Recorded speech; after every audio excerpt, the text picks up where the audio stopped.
Bismillah, alhamdulillah, wassalatu wassalamu ala rasulillah. Nah ini jangan di pintu ya, kalau duduk itu, ini kan pintu ya. Ini akan terbiasa kamu nanti di luar karakternya sama. Sini mbak. Sudah, nggak usah Bu. Jangan biasakan duduk di pintu hingga pintu itu tertutup akhirnya. Orang yang mau lewat bingung gitu ya. Nah ya, Mbak Guru jangan sampai duduk pintu ya. Alhamdulillah pagi ini pagi yang cukup cerah. Hujan turun rintik-rintik, pertanda rahmat Allah hadir di tengah-tengah kita. Amin ya Rabbal. Selamat datang di Minhajut Thulab. Selamat datang di Ramadan yang penuh berkah. Saya ucapkan ahlan wa sahlan. Sekaligus kami haturkan terima kasih kehadiran para wali santri di momentum Zoom di bulan Ramadan ini. Mudah-mudahan Zoom ini juga nanti menjadi titik pertemuan online antara pesantren, wali santri dan santri hingga terjalin hubungan yang lebih akrab, hubungan yang lebih dekat. Alhamdulillah pagi ini di hari yang keberapa anak-anak Ramadannya ini? Kamis, Jumat, Sabtu, Ahad, Senin. Nah, sekarang hari Senin dong. Berarti hari yang kelima. Betah semua puasanya? Alhamdulillah. Semoga puasa kita diterima oleh Allah Subhanahu. Nah, pagi ini kita akan mengambil tema puasa dan pendidikan anak. Puasa itu pada prinsipnya adalah al-imsak, sistem pengendalian diri ya. Kenapa kita tidak makan, tidak minum? Bukan karena tidak ada makanan, bukan karena nggak ada minuman, tetapi karena mengendalikan diri untuk nantinya makan dan minum di waktu yang sudah ditentukan. Lapar iya, haus iya. Kenapa kok tidak makan? Kenapa kok tidak minum? Pengendalian diri. Ini kata kunci. Nah, sistem pengendalian diri itu ya berlaku untuk semua kegiatan, baik di puasanya atau di luar puasa. Misal kamu lihat mobil itu ada dua pedal, gas dan rem. Kalau yang manual itu ada konflik. Fungsi gas itu kalau kita tekan itu untuk memacu kecepatan. Kalau di motor itu kan ada gas di tangan. Kalau ditarik begini, maka itu akan dipacu. Kecepatannya dipacu. Kecepatan dari 0, 10, 20 sampai 100 misalnya. Sedangkan rem itu untuk mengendalikan. Dimana kapan kita waktunya berhenti, kapan kita harus menggunakan rem itu untuk mengendalikan supaya tidak terjadi kecelakaan. Contoh, ketika kita lewat lampu merah di perempatan itu ada bangjo ya, hijau, kuning, merah. Nah, kita memacu gas, begitu melihat merah, tentu yang kita kurangi gasnya, lalu kita injak remnya. Maka menginjak rem itu namanya pengendalian diri, dan itu yang namanya puasa. Jadi puasa itu adalah mengendalikan diri. Kalian mungkin sering merasa tersulut emosi ketika naik motor didahului oleh yang lain, wush, itu ya, panas ya. Apalagi kemarin ada berita setelah sahur tuh ada yang balapan itu ya. Kenapa kemudian tiba-tiba kok kita merasa emosi, panas, wush gitu ya, panas. Nah, lalu kemudian kita juga tersulut emosinya, nguber, dikejar itu yang nyalip. Nggak terima. Nah, kondisi seperti itu berarti kalian belum bisa mengendalikan diri. Disoalin kancane bos panas loh, belum siap. Nah, kalau kemudian kalian didahului lalu kalian senyumin aja, ya disenyumin gitu ya, kalian tidak terpengaruh untuk juga kebut-kebutan, itu namanya kalian sudah mampu mengendalikan diri, alias mampu berpuasa.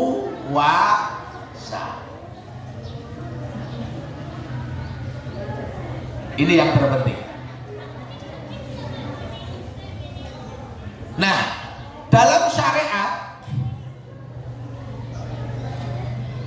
puasa itu adalah konsep mengendalikan diri untuk tidak makan, minum atau hal-hal lain yang terlarang, dimulai dari terbitnya fajar sampai terbenamnya matahari. Ini namanya syariat. Disertai niat. Apa? Disertai niat. Niatnya apa? Nawaitu an adai fardis fardhon lillahi ta'ala.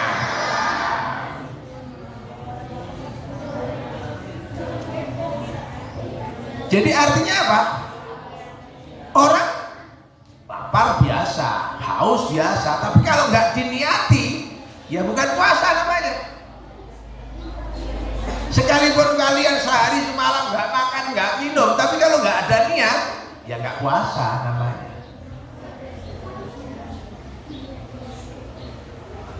Disinilah turun ayat Bismillahirrahmanirrahim. Ya ayyuhalladzina amanu kutiba alaikumus syiyam kama kutiba alal ladzina min qablikum la'allakum tattaqun. Wahai orang-orang beriman, telah diwajibkan atas kalian itu berpuasa, seperti halnya yang telah diwajibkan pula kepada generasi-generasi sebelum kalian. Nah, di situ Allah sudah langsung menyebutkan untuk apa kita berpuasa. Jawabannya la'allakum tattaqun, supaya menjadi orang yang bertakwa. Nah, tadi sudah saya sebutkan di awal, puasa itu pengendalian diri. Nah, kalau bahasa takwa, maka takwa itu juga mengandung elemen mengendalikan diri. Wiqayah, ya, ku waqayaki wiqayatan, mengendalikan diri. Seperti ada bunyi ayat, ku anfusakum wa ahlikum naro. Kendalikan dirimu, lindungi dirimu, jaga dirimu dan juga keluargamu agar tidak tersentuh api neraka. Jadi tujuan puasa itu adalah wiqayah. Ya. Tujuan puasa itu adalah wiqayah, mengendalikan diri.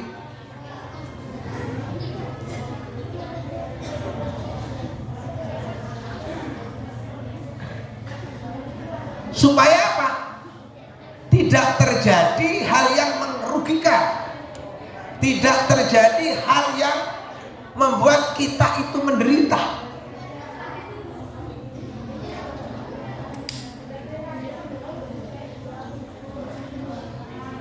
Ya, contoh begini. Kalau Pak Polisi itu menyampaikan satu pesan, wahai para pengendara motor, pakailah helm.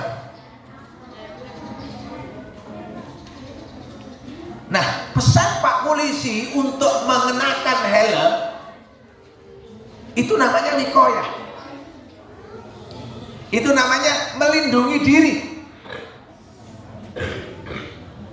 Ya, supaya apa? Ini ketemu. Kalau terjadi sesuatu yang tidak diinginkan, misalnya jatuh, ya, jatuh, maka helm itu melindungi kamu supaya tidak berbenturan dengan benda-benda keras. Seandainya tidak pakai helm, bisa jadi yang langsung berbenturan dengan benda keras itu adalah kepala. Apa jadinya? Bisa gegar otak, bisa cedera otak. Maka prinsip dasar kenapa orang disuruh pakai helm, wiqayah itu namanya, supaya ia melindungi diri agar tidak terjadi hal-hal yang merugikan. Artinya apa? Orang yang berpuasa itu adalah orang yang berusaha untuk menjadi muttaqi, untuk menjadi orang-orang yang bertakwa. Supaya apa? Nah, ini yang terpenting.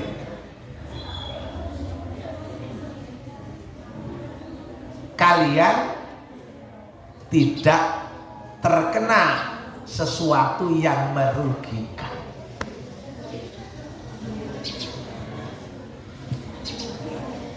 Puasa itu dulu mula-mula itu bukan Ramadan yang diwajibkan, yang dicontohkan Nabi, tapi di tanggal 10 bulan Muharram, Asyura. Lalu setelah datang Ramadan, maka perintah Asyura itu diganti dengan puasa Ramadan. Itu pun dulunya ada istilah puasa silakan, tapi kalau nggak puasa ganti fidyah, memberi makan orang miskin. Lalu peraturan puasa itu digantikan lagi,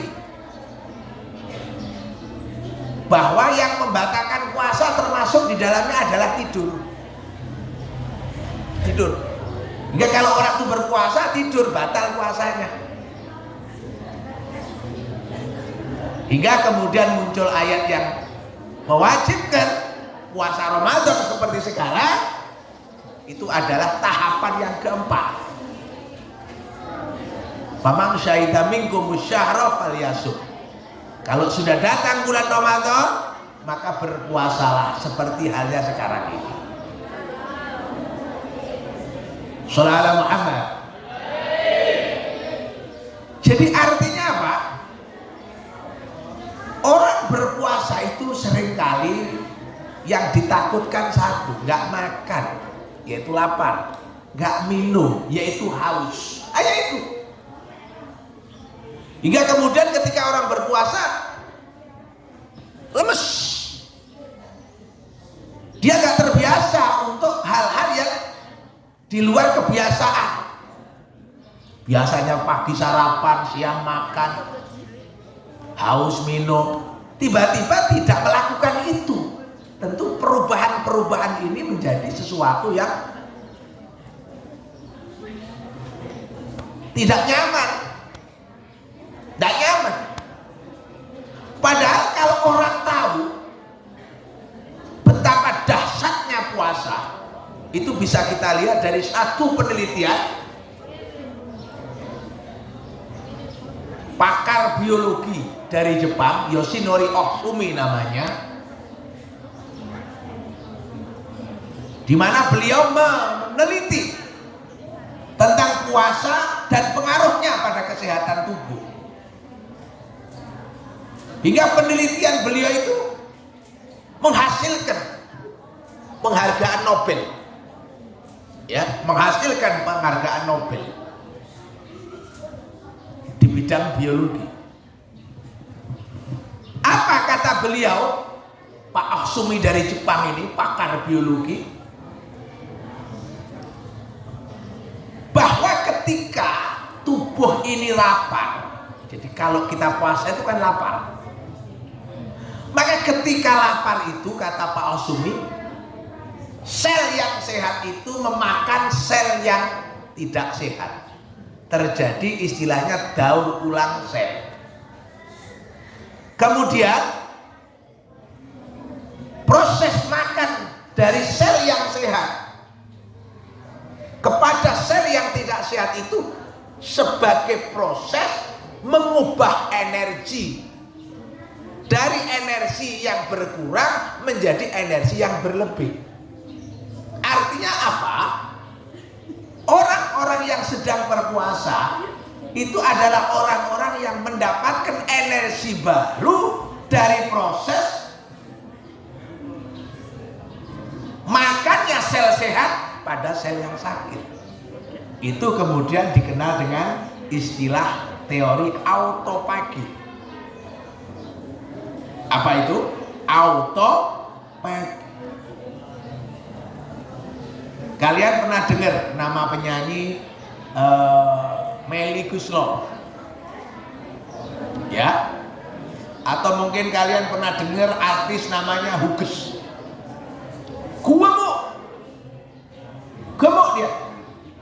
Kalau bahasa sekarang obesitas. Gemuk.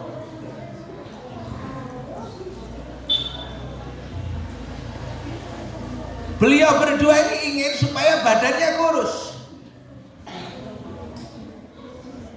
Maka beliau berdua melakukan proses diet dengan mengurangi makanan dan mengkonsumsi makanan-makanan yang bla bla bla bla bla begitu, dan kemudian kurus.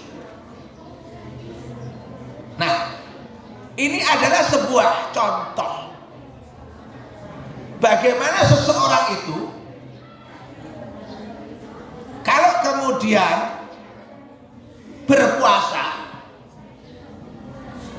itu sebenarnya menuju bentuk tubuh yang ideal, sehat dan ideal. Kenapa? Karena dengan puasa tadi sel-sel yang sehat itu didaur ulang. Seperti ini kalau kamu istilah daur ulang, sampah plastik itu sampah yang tidak bisa diurai.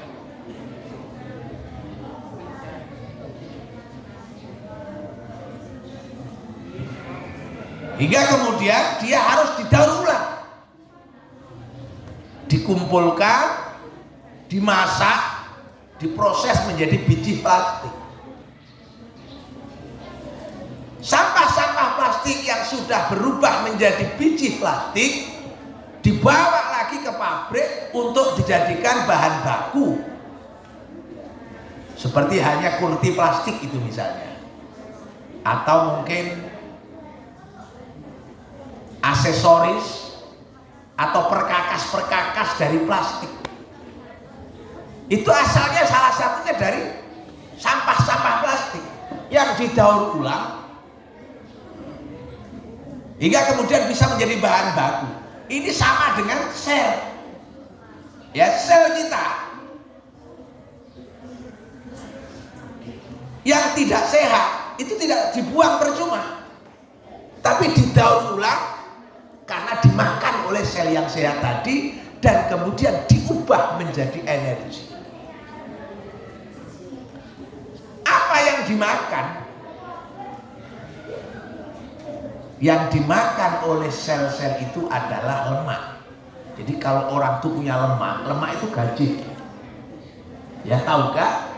Gaji. Itu kalau orang lapar, gaji itu menjadi cadangan energi. Lemak itu menjadi cadangan energi. Hingga kenapa orang pada saat puasa masih bisa nyangkol, masih bisa ke sawah, masih bisa kerja bangunan, walaupun mungkin tidak seprima orang yang tidak puasa, karena dia punya energi cadangan yang diambilkan dari lemak. Artinya orang yang sedang diet, mengurangi berat tubuhnya biar nggak obesitas, maka dia lapar. Nah, lapar itu dengan cara bukan praktek sedot lemak, tidak, tapi lemaknya dimakan oleh sel yang sehat, diubah menjadi energi. Hingga kemudian orang yang obesitas atau orang yang punya lemak itu semakin berkurang jumlah lemaknya, nggak kegemukan. Nah, pada posisi inilah puasa menghasilkan satu gaya hidup yang sehat, satu gaya hidup yang ideal. Maka Nabi memerintahkan sumu, puasalah. Dan kemudian Nabi mengatakan tasihhu, kalian akan sehat. Sumu tasihhu, berpuasalah, kalian akan sehat. Nah, kalau kita melihat puasa bagi pendidikan anak, nah ini penting. Jika puasa adalah sistem pengendalian diri, maka kita tahu manusia itu melalui fase 7 tahunan namanya. 7 tahun pertama, istilahnya 0 tahun sampai 7 tahun, itu adalah fase anak-anak. Fase anak-anak, fase di mana setiap anak itu punya lingkungan bermain terbatas di rumahnya, tidak jauh dari rumahnya. Maka yang berperan aktif di sini, yang banyak mempengaruhi tumbuh kembang anak itu adalah ibu. Maka biasa disebut di usia 7 tahun pertama itu disebut madrasatul sekolah ibu.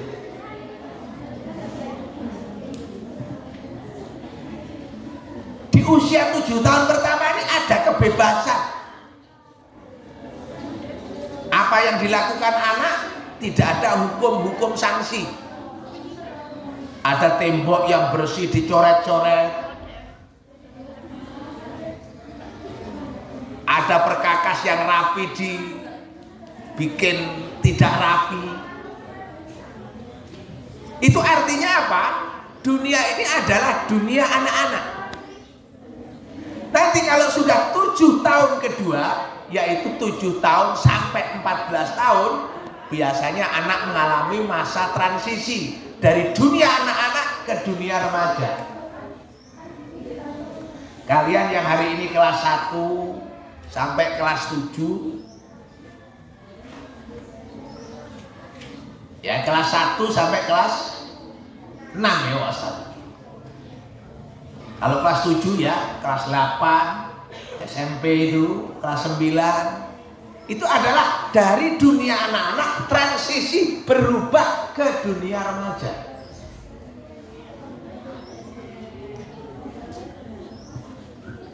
Lingkungan permainan kalian sudah mulai melebar, menjauh. Kalau di 7 tahun pertama arena permainannya itu di rumah, diawasi oleh orang tuanya, ya, diawasi oleh orang tuanya. Tapi kalau kemudian masuk ke 7 tahun kedua, jalannya mainnya sudah mulai jauh. Kalian sudah punya sepeda listrik, no? Ada yang punya listrik, ya? Yang sudah punya siapa nih coba?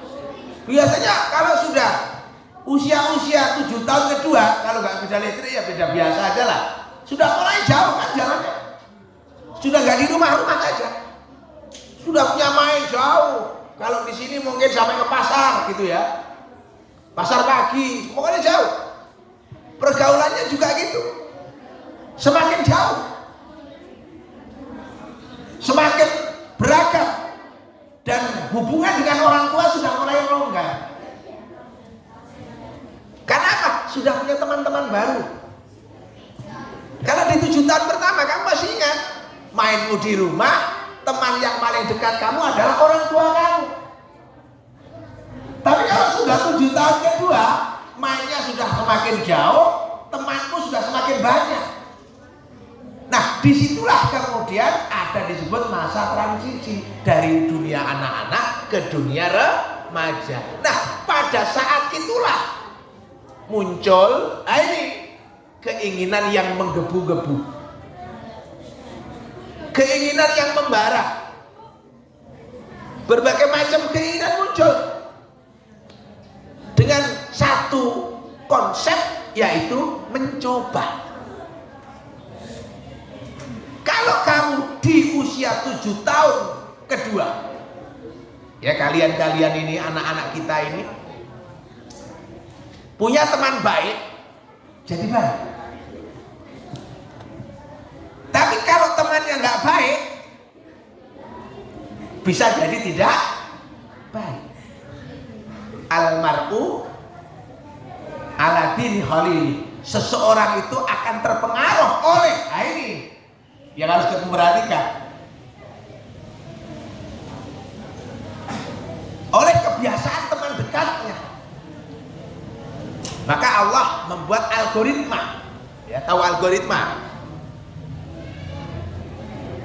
Makanya algoritmanya disampaikan oleh Allah. Hobisin, hobisa, toyibin, toyibah. Orang baik ketemu orang baik, orang jahat ketemu orang jahat, orang baik ketemu orang baik. Maka di sisi pertumbuhan anak di usia 7 tahun kedua ini perlu pengawalan orang tua, perlu pendampingan orang tua. Supaya apa? Dia tidak terpengaruh oleh lingkungan hobisin, hobisa. Tapi dia didampingi untuk selalu punya teman yang toyibin, toyibah. Nah, keinginannya tinggi. Kepengen ini, kepengen ini, kepengen ini, kepengen ini. Nah, pada kondisi di mana keinginan anak-anak transisi ke remaja yang begitu tinggi, itulah puasa hadir memberikan suplemen pengendalian diri. Kalau tidak ada puasa, los. Ada anak ketemu lingkungan yang jahat, jadi jahat ya. Ada anak ketemu dengan komunitas yang tidak karu-karuan, ya jadinya gak karu-karuan. Mungkin kamu sering melihat komunitas-komunitas yang suka minum, minuman keras,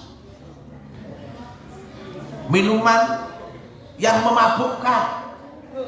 Kalau tidak didampingi orang tua, dan orang tua tidak aktif mengawasi, apa yang kemudian terjadi? Anak-anak ini bisa jadi terpengaruh oleh teman-teman barunya yang suka minum-minuman keras. Karena apa? Karena memang usianya adalah usia transisi, usia di mana anak dari usia anak-anak akan menjadi remaja. Nah, disinilah peran puasa sangat besar sekali untuk membentuk anak itu menjadi anak yang soleh, untuk membentuk anak itu menjadi solehah. Jadi puasa ini modal dasar, modal utama menjadi pribadi yang soleh, solehah, pribadi yang bertakwa. Kenapa? Karena kata kuncinya pengendalian diri.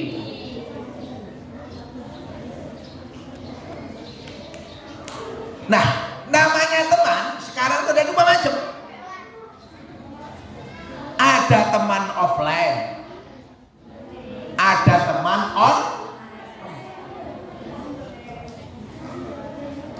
teman offline ya teman-teman fisik ini. Budi, Rudi, Ani.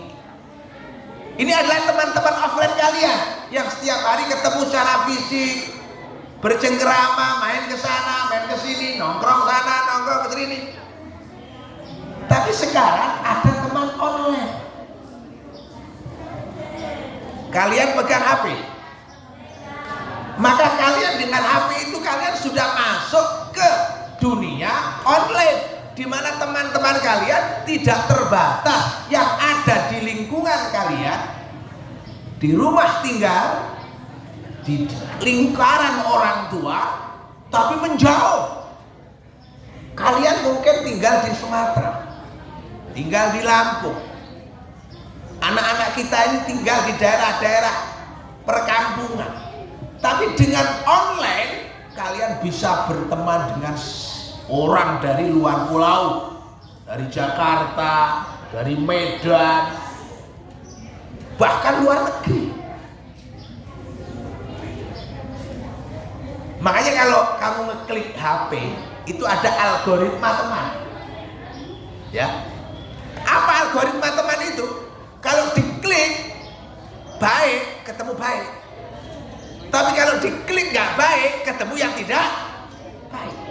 Kamu main HP, cari teman baik, ketemu baik. Nah, di dalam puasa karena ada konsep pengendalian diri, ya,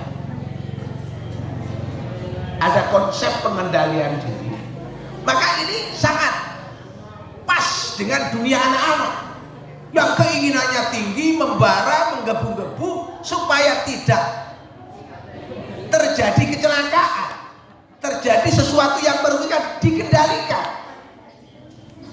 Misalnya ketika anak itu punya teman yang kurang baik, hendaklah dinasehati bagaimana dia kelak akan menjadi tidak baik karena berteman orang yang tidak baik, oleh pengaruhnya itu, supaya mencari teman yang baik. Ini namanya puasa. Ada satu kisah, ini inspiratif sekali, ya, inspiratif sekali. Ada seorang anak saat itu dihitan oleh orang tuanya, dihitan. Kita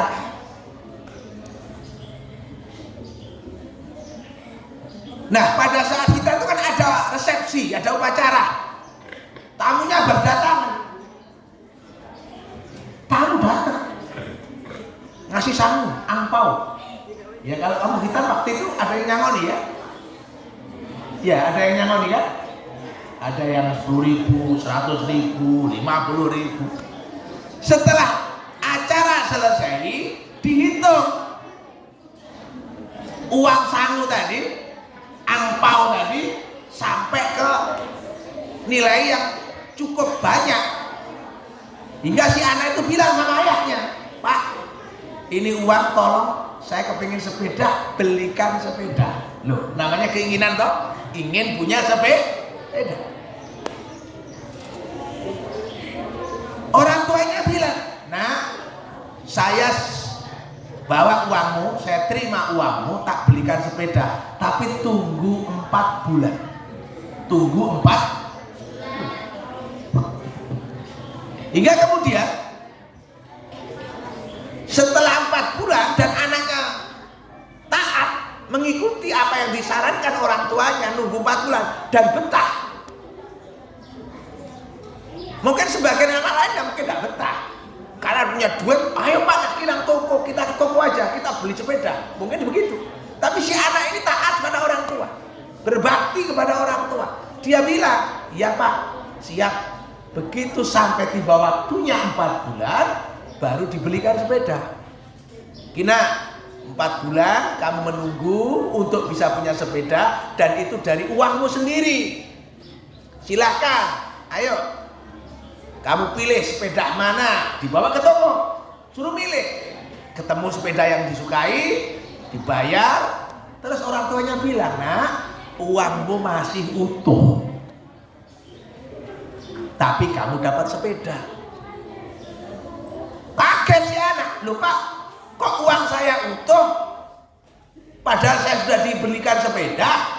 Si ayahnya cerita, kalau dulu uangmu itu dipakai untuk nyewa sawah, ditanami padi, begitu panen, hasil panennya dibelikan sepeda, modal sewanya masih utuh.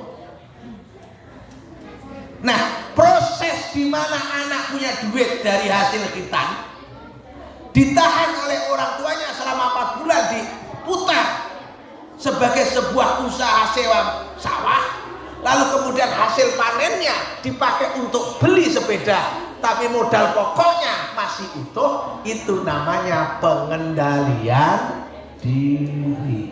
Betah nunggu 4 bulan dan tidak hilang uangnya, tidak habis uangnya. Uangnya tidak hilang, tidak habis. Bahkan yang paling dahsyat, ini yang terpenting, dari modal hitam itu berkembang usaha-usaha lain yang dipandu oleh orang tuanya.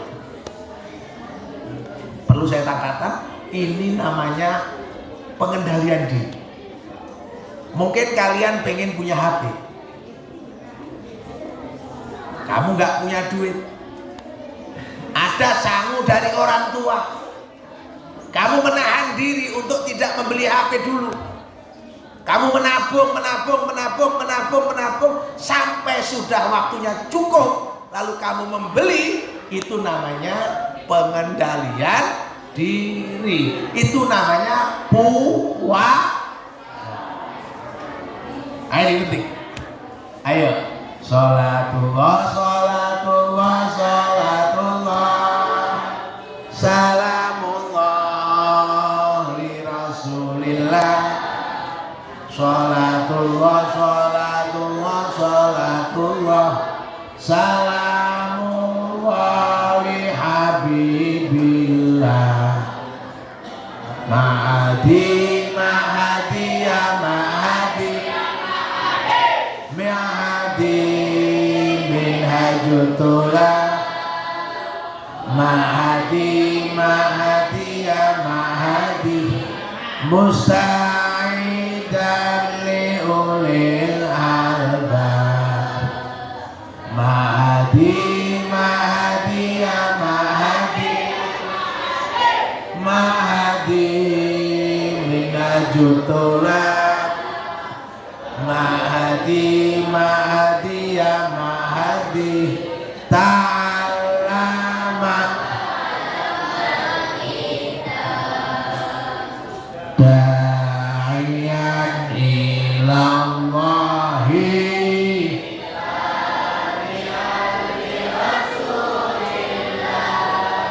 ihsanan li abdillahi nafi'an lil khalqillah.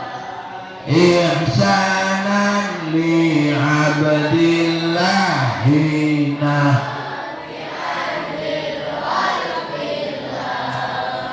Salatullah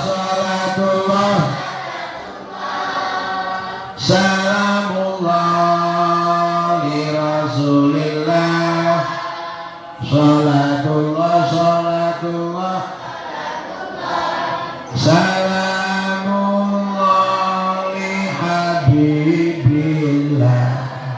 Salam Muhammad. Jadi tadi sudah disebutkan bahwa puasa itu pengendalian diri. Sedangkan anak di usia 7 tahun kedua itu lagi tinggi-tingginya keinginan, maka pada posisi di mana anak mampu mengendalikan diri untuk tidak segampang itu memenuhi keinginannya, untuk semudah itu mendapatkan keinginannya, maka itu namanya puasa. Menahan diri seperti yang dilakukan oleh teman kita yang hitam tadi. Nah, hari ini dunia sudah berkembang pesat kemajuan ilmu dan teknologi. Hingga kalau kalian hanya mengandalkan otot, kalian kalah dengan robot. Ada pasir seberat setengah kuintal atau 50 kg. Kalian mungkin ngos-ngosan membawanya.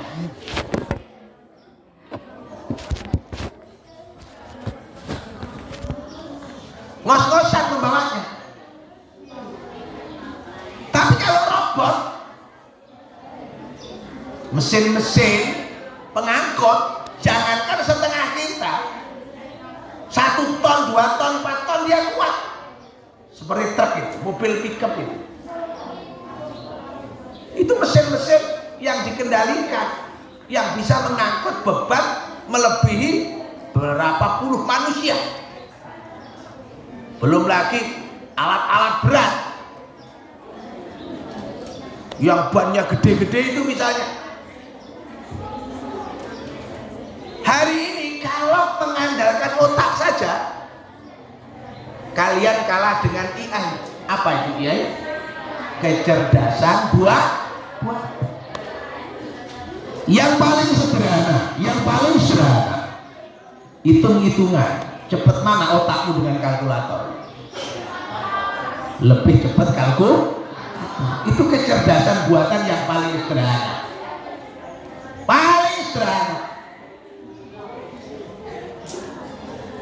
Kalian kalau masuk toko-toko modern, kalian ambil barang-barang di rak, satumpuk, ada sabun, ada pasta gigi, ada kue-kue, ada minuman, banyak. Taruh di meja kasir. Kalau kamu menggunakan otak kamu, mungkin 1 jam belum selesai ngitung itu. Harganya berapa? Mungkin masih bingung. Lihat harga lalu dijumlahkan. Tapi dengan kecerdasan buatan, cukup dipindai dengan inframerah ya. Ada barcode, dipindai klik di layar monitor ketemu 30.000, 10.000, 40.000, lalu diklik jumlah 120.000 ketemu. Itu namanya kecerdasan buat. Kalau otakmu kalah sudah. Maka modal kamu apa untuk bersaing dengan otot yang sudah kalah dengan robot, otak yang sudah kalah dengan kecerdasan buatan? Kamu tinggal 1 modalnya, dan itu nggak bisa dikalahkan oleh robot dan AI. Apa itu? Mental. Apa itu? Mental. Apa itu? Mental. Kamu pernah beli sepatu yang ada gambar centang gini? Ya, ada. Sepatu yang gambar centang. Ya, sepatu yang itu kan simbolnya centang. Itu sepatu apa namanya? Ya, centang kan? Itu dulu, ya, itu dulu adalah seorang yang dihina oleh bentuk fisiknya yang pendek, hingga tidak cocok untuk jadi atlet lari. Gak iso menang awakmu, kata pelatihnya. Panas. Dia tidak mau lari, tapi dia akhirnya memilih jualan sepatu untuk lari dengan cara jualan kaki lima. Jadi kalau ada event-event perlombaan lari, dia ada di situ jualan sepatu. Nah, satu saat dia kepingin membuat sepatu sendiri dengan konsep sepatu itu mencengkeram di tanah kuat, tapi dipakai lari ringan. Dan sepatu itu dibuat oleh beliau dari gunting dan cetakan kue. Akhirnya lahirlah sepatu yang desainnya hanya sekedar centang itu, bayar 35 US dollar pada seorang ahli desain. Artinya begini, Kang, aku mau bikin sepatu yang bisa dipakai lari, kuat mencengkeram tanah, tapi ringan dipakai lari. Akhirnya dibuatkan desain, jadilah centang itu. Clik, gitu ya. Clik. Apa yang terjadi? Usaha yang ia tekuni itu berkembang pesat menjadi perusahaan besar yang mengalahkan perusahaan-perusahaan lain. Modalnya hanya satu. Jika engkau dihina oleh orang, jangan berdebat. Simpan energi, rubah untuk menjadi pemenang. Apa yang kemudian terjadi? Merek-merek besar seperti Adidas, ya, itu kalah sama si centang tadi. Karena apa? Karena semangat. Apa? Apa itu? Dia bilang, saya memang tidak pernah menang di lomba lari, tapi saya menjadi pemenang sebagai pemilik sayap lari, yaitu sepatu centang. Apa yang membuat dia menang? Semangat. Dari mana semangat itu lahir? Mental. Nah, bagaimana kita diajari mental yang kuat? Kita diajari mental yang kuat itu lewat satu peristiwa di mana ibunda kita Hajar alaihissalam mencari sumber kehidupan di Makkah sana dulu. Kalian pernah minum air zam-zam toh? Alhamdulillah. Saya doakan kalian bisa haji umroh ya. Bisa langsung minum air zam-zam dari sumurnya.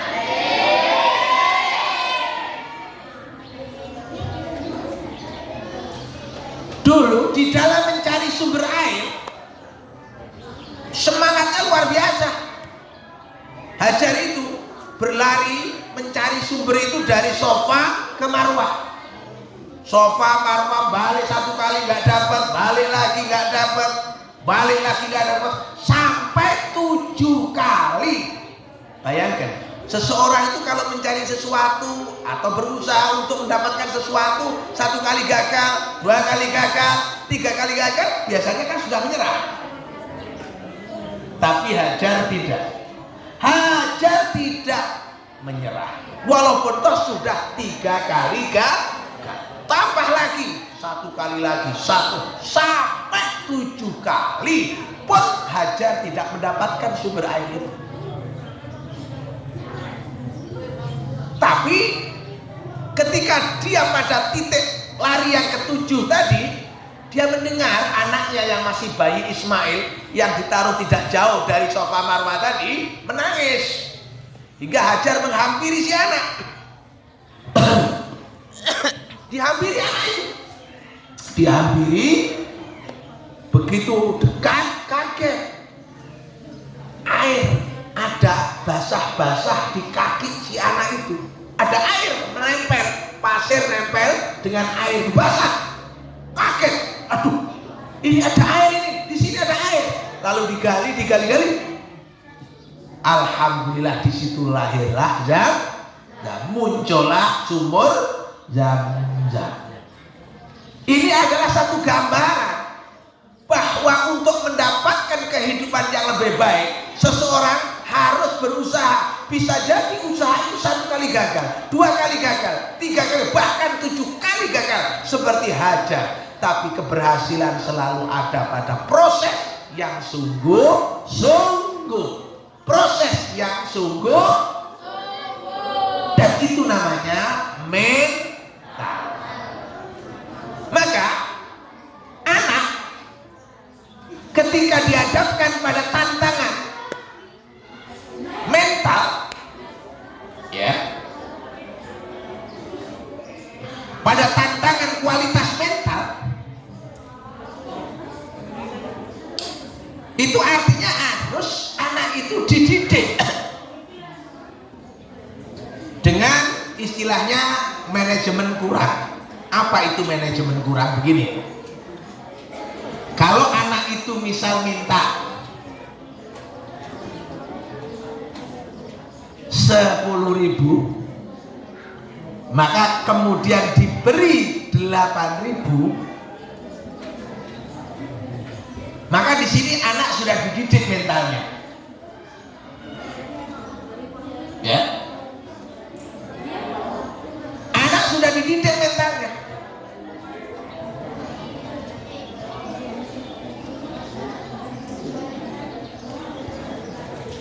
Kenapa? Karena dia tidak mendapatkan 10.000,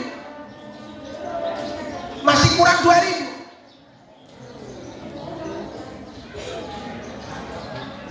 Ya, masih kurang 2.000. Maka ketika anak itu berusaha untuk bagaimana kebutuhan yang 10.000 itu bisa cukup dengan 8.000, itu namanya melatih mental. Saudara Muhammad, itu namanya melatih mental. Tapi kalau minta 10.000 lalu dikasih 10.000, itu mentalnya nggak terlatih, ya, mentalnya nggak terlatih, nggak terbiasa untuk mengubah yang 10.000 itu dari 8.000. Saya masih melanjutkan kisah anak yang hitam tadi. Waktu dia kuliah di Malang, ini inspiratif sekali. Si anak itu minta sepeda motor. Pak, saya dikirimi sepeda motor biar nggak naik turun angkot. Dituruti oleh orang tuanya, dikirim sepeda motor tapi bekas, bukan baru. Anaknya protes, loh Pak, masa motor bekas dikirim untuk saya? Saya minta yang baru lah. Apa kata orang tua? Kalau kamu kepingin motor yang baru, yang beli sendiri. Nah, ini namanya ngelatih mental. Kepinginnya si anak kan motor baru, tapi dikasih motor bekas. Apa yang kemudian terjadi? Si anak ini punya ide. Bagaimana kalau motor ini saya jual, saya belikan Bemo. Bemo itu ya kendaraan roda 3. Ya harganya sama dengan motor bekas tadi. Lalu dengan Bemo itu, si teman kita tadi jualan sayur dari Kota Batu. Pagi itu jam 3 keluar, ambil sayuran, dibawa ke pasar. Nanti setelah dari pasar selesai, diserahkan supir untuk cari penumpang. Yaitu kesehariannya. Jam 3 pagi dia naik ke Batu, turun ke Malang, jualan sayur. Alhamdulillah selama 1 tahun jualan sayur dengan bemo tadi dan cari penumpang oleh supir tiap pagi, dia bisa mengumpulkan uang yang bukan hanya bisa membeli motor baru, bahkan bisa untuk membeli mobil. Bagaimana teman kita ini bisa membeli mobil? Ternyata dari mental.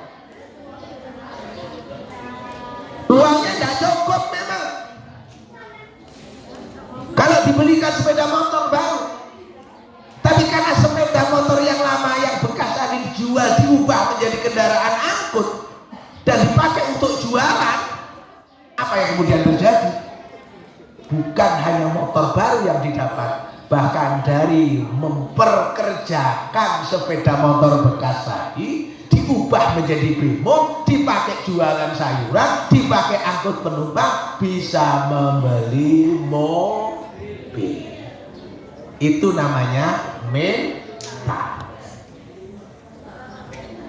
Artinya kepada orang tua ada tips sekali lagi, manajemen kurang. Kalau anak minta 10.000, kasih saja 8.000. Kok kurang? Ya biar menahan dulu. Bagaimana yang 10.000 bisa cukup dengan 8.000. Nah, pendidikan mental yang demikian itulah yang menjadi kunci keberhasilan mengalahkan 2 kompetitor kita, robot dan AI. Sallallahu Muhammad. Ada yang masuk? Ada ruang tanya jawab? Silakan.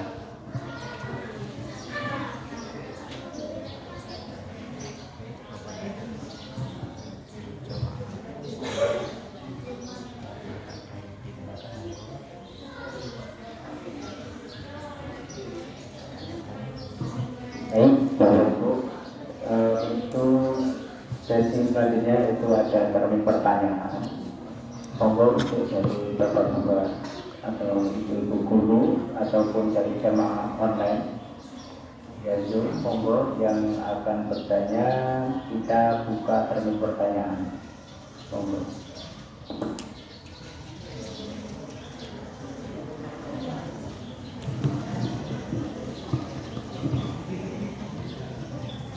Berapa ya? 9 dari wali santri. Oh, wali santri ada. Juta.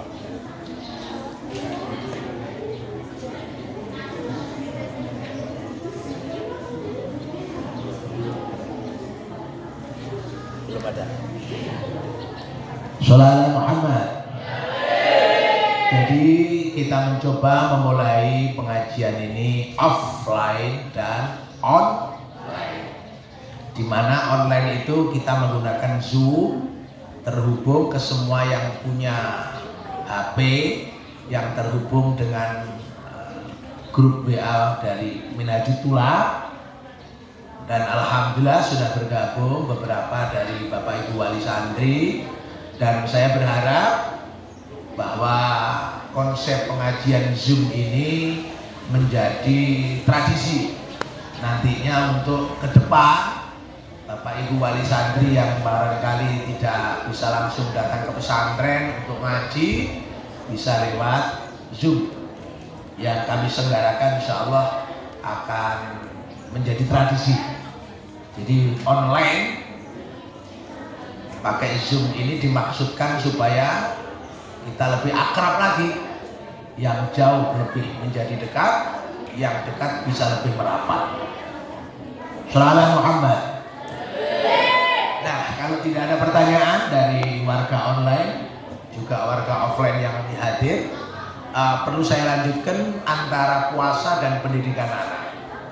Kalau tadi dia sebutkan puasa itu adalah pengendalian diri, dan anak pada dunianya adalah proses transisi di mana keinginannya itu menggebu-gebu, keinginannya itu tinggi. Ya, keinginannya itu tinggi sekali. Maka di situ dalam kondisi anak punya keinginan yang tinggi, maka proses pengendalian dia itu sangat penting supaya tidak terjadi hal yang tidak diinginkan. Nah, disitulah kemudian peran semua pihak, bahwa pendidikan tidak hanya bisa dilakukan oleh guru kepada murid, oleh kiai kepada santri, tapi dilakukan oleh semua pihak, termasuk orang tua, guru, dan lingkungan. Ini adalah elemen-elemen pendidikan yang satu sama lain tidak bisa terpisahkan. Maka dalam dunia pendidikan itu tidak ada anak bodoh.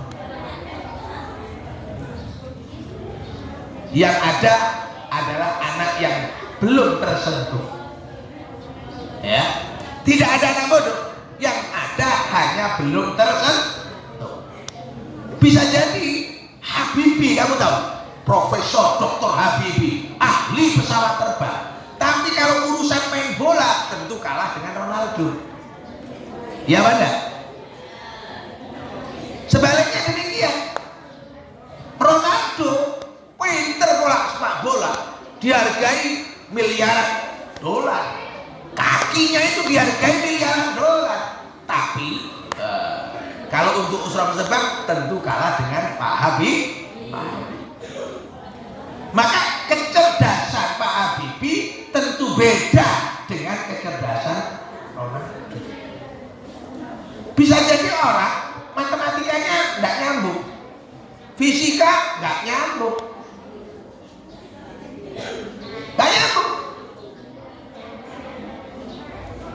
tapi dagang pinter, berangkat ke sekolah bawa kue.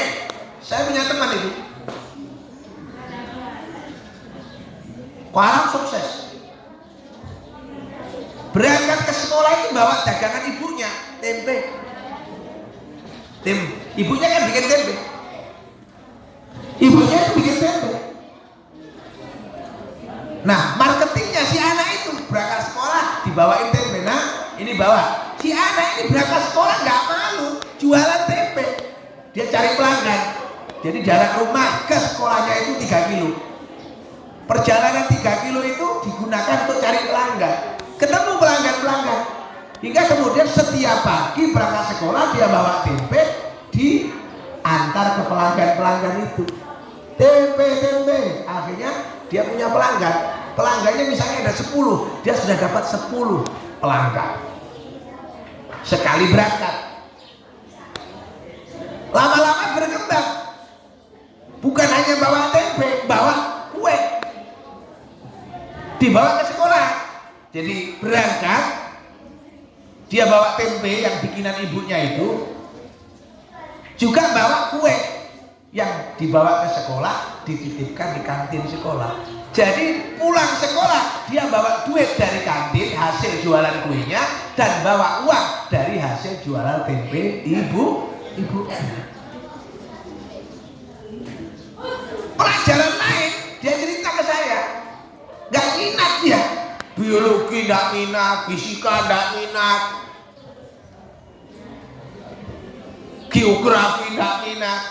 Dia itu seneng duit, mainnya itu seminatnya itu cari duit, dan itu dikembangkan terus sampai akhirnya sukses. Bahkan ketika SMA waktu itu dia punya kursus, ya apa itu, ikut kursus fotografi, foto. Dulu kan foto nggak kayak sekarang, mudah, kamera itu klik tidak orang bisa foto. Wah, dulu itu foto itu aneh, unik, dan hanya beberapa orang yang punya. Ditekuni usaha foto itu di usia SMA. Tadi kalau SD, SMP dia jualan tempe sama kue. Di tingkat SMA dia karena punya keterampilan fotografi, dia itu jualan itu, ikut moto, sampai akhirnya dia ketemu teman, diajak moto KTP. Dulu tuh KTP itu kan di desa-desa, foto KTP itu di desa-desa. Nah, dia diajak temennya untuk ikut bergabung foto KTP. Akhirnya kepala desa di daerahnya itu. Dari situ terjadi pembicaraan bisnis. Kebetulan desa itu punya tanah bengkok, tanah kas desa. Akhirnya muncul ide, bagaimana kalau tanah kas desa itu saya sewa, kata si teman kita. Disewa tanah desa itu, kas desa itu disewa, ditanami tebu, sampai akhirnya dia menjadi juragan tebu. Dari mana dia bisa mendapatkan kekayaan menjadi juragan tebu? Nah, dari sentuhan. Tadi dikatakan tidak ada anak bodoh yang ada belum tersentuh. Dia atau seseorang mungkin nggak cocok di bidang ilmu fisika, tapi di olahraga dia pintar. Tadi saya punya teman tadi, dia nggak cocok fisika, kimia, biologi, nggak cocok. Cocoknya cari duit. Ya, di kecerdasan uang itu dia berkembang. Maka disitulah kemudian setiap elemen pendidikan, sekolahnya, wali muridnya, juga anak didiknya, semua bekerja sama untuk menyentuh mana-mana di antara bakat-bakat itu yang cocok, yang bisa dikembangkan menjadi sumber masa depan, atau yang disebut dengan life skill, kecerdasan untuk hidup atau keahlian untuk bisa menjadi bekal hidup. Saya kira itu penyampaian dari saya di pertemuan awal di bulan Ramadan ini. Dan tentunya pertemuan-pertemuan offline dan online semacam ini menjadi tradisi di Minhajul Tulab, sebuah konsep pendidikan yang mengandalkan teknologi sekaligus untuk kecerdasan anak bangsa. Mudah-mudahan bermanfaat. Mari bersama-sama kita sholawat Minhajul Tulab dulu. Sholatullah, sholatullah, salamullah li Rasulillah. Sholatullah, sholat, salamullah